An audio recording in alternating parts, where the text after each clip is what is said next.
अनुभव में कुछ ढूंढ रहे हैं, वो ढूंढ नहीं रहे हैं, वो उलझन में है, उनको पता ही नहीं कि मुझे क्या चाहिए।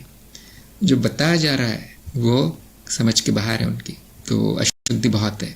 जब तक ये अशुद्धि है तब तक ज्ञान मार्ग में सफलता नहीं मिलेगी। जो ढूंढता है वो पाता है, लेकिन जिसे पता ही नहीं कि क्या ढूंढना है उसे कुछ नहीं मिलता। अभी भी आपने देखा कि निर्देशों के लिए बहुत अवरोध है। मैं जो निर्देश देता हूँ उसके लिए बहुत अवरोध है, मन में शंका है कि गुरु सही नहीं बता रहे मुझे। बार बार कह रहे थे कि नहीं मेरे लिए तो सही है, नहीं मेरे लिए तो सही है। तो फिर गुरु से पूछा ही क्यों आपने, जब आप जानते मेरे लिए सही है। तो इस तरह की बुद्धि जिसकी होती है उसकी प्रगति नहीं होती। ऐसे 2-3 और हैं हमारे सत्संग में, उनको जितनी बार निकालो उतनी बार आ जाते हैं नाम बदल के। कहीं विकार है बुद्धि में, तो हम तो बहुत प्रयास करते हैं, लेकिन कहीं कहीं पर सबके लिए नहीं ज्ञान मार्ग। फिर ये जो तरह तरह के कार्यक्रम चलाए गए हैं, चाहे वो छोटा हो या बड़ा, ये एक तरह की छलनी है। 5 मिनट में समझ में आ जाता है कौन प्रगति करेगा। जैसे सेना में भर्ती करते समय कैसे परीक्षा होती है, आपकी ऊंचाई नापी जाती है, आपका वजन नापा जाता है, आपकी ताकत नापी जाती है, स्वास्थ्य देखा जाता है, हृदय गति, और वहीं पता चल जाता है 10 मिनट में कि ये व्यक्ति लड़ पाएगा या नहीं युद्ध में। छलनी, सिलेक्शन हो रहा है वहाँ। ऐसे ही कार्यक्रम है, 5 मिनट में जाना जा सकता है कौन आगे बढ़ेगा कौन नहीं। फिर भी हम एक प्रयास करते हैं कि चलो 3 दिन ज्ञान बीज डाल दिया जाए, लेकिन वो बंजर जमीन पे गिरता है बीज। फिर भी हमारा कर्तव्य है कह के कि आया साधक ज्ञान लेने, तो हम नहीं बोलते कि भाई ले लो आए हो तो, लेकिन मैं पहले जान जाता हूँ कहाँ पर वो बीज का पौधा उगेगा, कहाँ पर नहीं उगेगा, वो कहाँ प्रतीक्षा करनी है। कई बार कार्यक्रम के दौरान ही बोल देता हूँ मैं कि भाई अभी कुछ नहीं होगा आपका। सेना में जाओगे, युद्ध में जाओगे तो वहाँ पे गर्दन कट जाएगी, फिट नहीं हो, बाद में आना। और वो व्यक्ति वो उसको बाईपास करके सीधे युद्ध के मैदान में जाता है, और वहाँ क्या होता है आप जानते हैं। फिर कई वर्षों तक संघर्ष करते रहेंगे, कई वर्षों तक समय नष्ट करते रहेंगे। इससे अच्छा है कोई वो ऐसा मार्ग पकड़ लो जिसमें संतुष्टि है, जिसमें कुछ सीखने को मिल रहा है। जैसे कि हम कहते हैं ज्ञान मार्ग अंतिम है, और अगर उसके बाद भी शंका आ गई नहीं अंतिम तो नहीं है, इस किताब में तो कुछ और लिखा है, तो आप उससे कोई भी व्यक्ति ये अंदाजा लगा सकता है कि ज्ञान मार्ग ही झूठ बोल रहा है, मतलब गुरु झूठ बोल रहे हैं कि अंतिम है। ऐसे गुरु से क्या ज्ञान मिलेगा जो झूठ बोल रहा है, तुरंत छोड़ देना है वो। अब वो लोग क्या करते हैं, गुरु से झगड़ा करते हैं कि देखिए आपने ये बोला था अंतिम है, अब मुझे सिद्ध करके बताइए अंतिम है। मैं तो ये जानता हूँ अंतिम नहीं है। जब आप पहले से जानते हैं तो गुरु क्या सिद्ध करेगा। इसके बाद भी ज्ञान है, अच्छा तो ले लो, हमें भी दे दो थोड़ा सा, हम तो ये मान के बैठे हैं यहाँ कि अंतिम है, तो फिर तो आप गुरु हैं। और अगर आप गुरु हैं तो यहाँ क्या मिलेगा फिर तो आपको अपना आश्रम खोलना चाहिए। महाज्ञान मार्ग अंतिम का भी अंतिम। अब जब मैं ऐसा कहता हूँ तो बहुत बुरा लगता है लोगों को। बहुत बड़ी उपलब्धि है आपकी, 6 महीने बाद एक शब्द का मतलब पता चला है। अब तो पार्टी होनी चाहिए। अब ज्ञान मार्ग आपके लिए नहीं है, इस वाक्य का मतलब भी जान लीजिए। 6 महीने हो गए मुझे बोलते हुए। हाँ तो हिंदी सही कर लीजिए, पहले हिंदी टाइप करना क ख ग घ, फिर आपको चला लेंगे चरण से।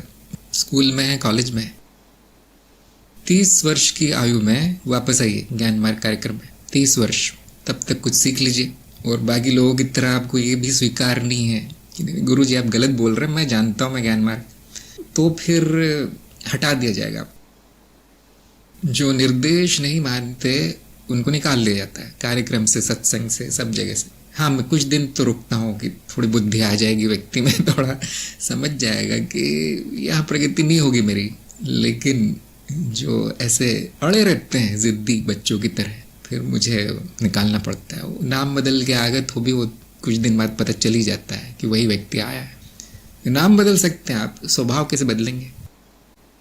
मुझसे कोई भूल हो जाए मार्ग पर चलने में तो क्षमा करें, मार्गदर्शन के सुधार कर यहीं पर चलाएं, लेकिन कृपया वापस मत लीजिए। तो आपने कुछ किया नहीं है, आप क्यों बोल रहे हैं क्षमा करने के लिए। आपका तो अच्छा चल रहा है मार्ग, आपको तो संपूर्ण ज्ञान हो गया, अब कार्यक्रम भी चल रहा है आपका ज्ञान दीक्षा, पहले से क्षमा मांग के रख ली एडवांस में।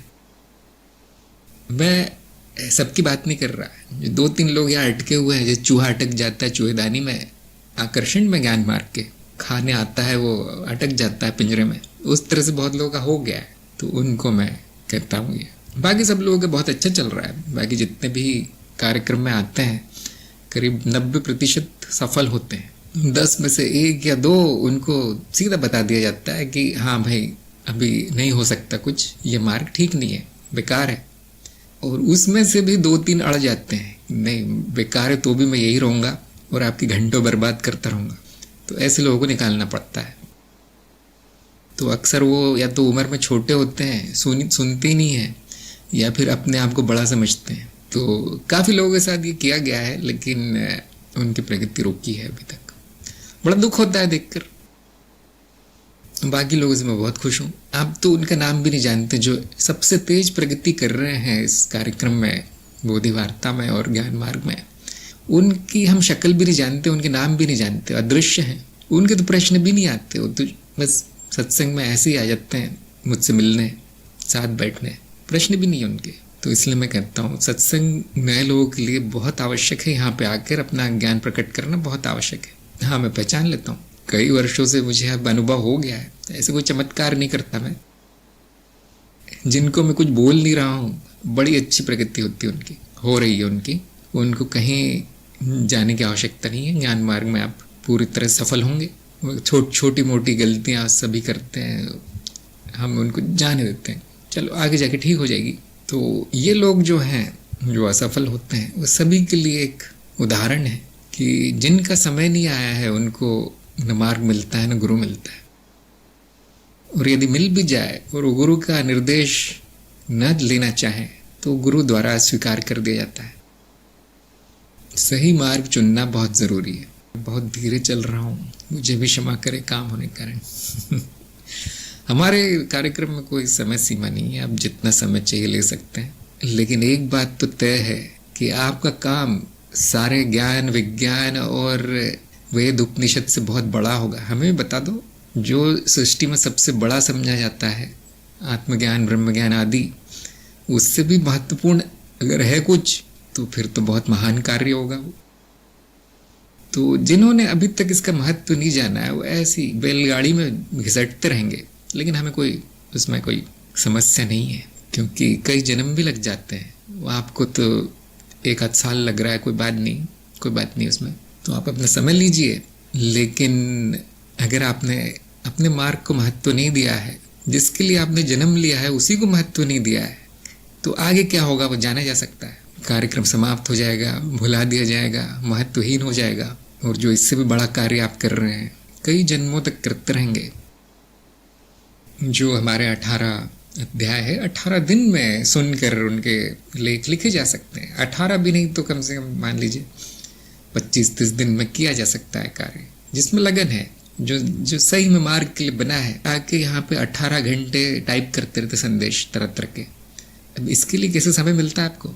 दिन भर यहाँ पर खिड़की में बैठे रहते हैं, संदेश भेजते रहते हैं तरह तरह के, उसमें कैसे समय मिल जाता है? तो ये जो है केवल आलस है, चित्त का अवरोध है कि सब करूँगा लेकिन जो बताया गया वो नहीं करूँगा। बड़ी विचित्र बात है।